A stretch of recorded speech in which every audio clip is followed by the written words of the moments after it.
আজকে জুম্মার দিন আমার পাখি খাবারের সকল পাখির ট্রে, খাবারের পাত্র, পানির পাত্র ছাতা থেকে বের করে পরিষ্কার করেছি, পাশাপাশি রুম, অ্যাকোরিয়াম সবকিছু পরিষ্কার করেছি।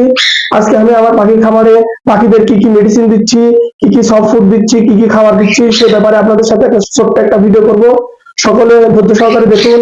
আজকে আমি আমার পাখির খাবারে চিকটনিক মাল্টিভিটামিন ওষুধটি খাওয়াবো। এটি পাখিদের জন্য অত্যন্ত গুরুত্বপূর্ণ একটি খাবার। কারণ হচ্ছে এর আগে কিছুদিন আগে আমার পাখিরা তাদের বাচ্চা তুলতে যে সবগুলো বাচ্চা মেরে ফেলে, পরবর্তীতে এদের রেস্টে দিছি। তো এই চিকটনিক প্লাস আমি এই সপ্তাহ জুড়ে দিব পাখিদেরকে। তো আমি আজকে এই সাদা পানির মধ্যে আমি 5 মিলি 2 লিটার পানিতে দিব, দিয়ে আমি সকল পাখিকে খাইতে দেবো।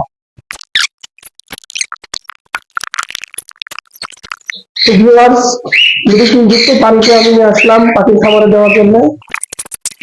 এবার পাখিকে পানি দিতে থাকবো, সকল পাখিকে পানি দিয়ে পাখি খাবারে যে পাখিদের পানির সঙ্গে আমি যে মেডিসিনটি দিয়েছি এটি হচ্ছে মাল্টিভিটামিন চিকটনিক প্লাস। এভাবে সকল পাখিকে দিয়ে দিলাম। এখন আমি আমার পাখিদেরকে সফট ফুড দিব। ভিউয়ার্স, আজকে আমি আমার পাখি খাবার যে সফট ফুড গুলা দিব সেগুলো হচ্ছে আপনাদের সাথে একটু শেয়ার করি। যেহেতু শীতকাল চলতেছে, শীতকালীন ফসল যেগুলো আছে সেগুলো, যেসব সবজি বাজার থেকে এনেছি সেগুলো হচ্ছে, এক হচ্ছে দিয়েছি আমি গাজর, দিয়েছি হচ্ছে আমি ফুলকপি, দিয়েছি আমি মিষ্টি কুমড়া, দিয়েছি ধনিয়া পাতা, দিয়েছি পেঁপে, এবং কালকে ভিজে রাখা কিছু হচ্ছে ছোলা, কিছু গম, পাশাপাশি 2টা ডিম সেদ্ধ, বিস্কুটের গুঁড়া এবং ধনিয়া পাতা, আর দিয়েছি হচ্ছে শিমের বিচি এবং ছুটি সহ সকল কিছু আমি আজকে দিয়েছি। এগুলো আমি আজকে আমার পাখিকে খেতে দিব।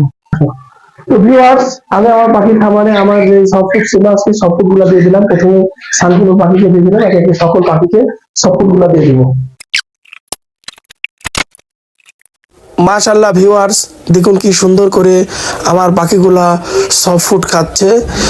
সবাই চেষ্টা করবেন অন্তত সপ্তাহে একদিন পাখিদেরকে সকল ভেজিটেবল, এগ ফুড দিয়ে একসঙ্গে করে খাওয়ানোর। তাহলে পাখিরা ভালো থাকবে, পাশাপাশি পাখিরা ভালো খাইলে মনও ভালো থাকে এবং নিজের কাছেও ভালো লাগে। আশা করি আপনারা সকলেই সপ্তাহে একদিন অন্তত হলেও পাখিদেরকে এভাবে খাওয়াবেন।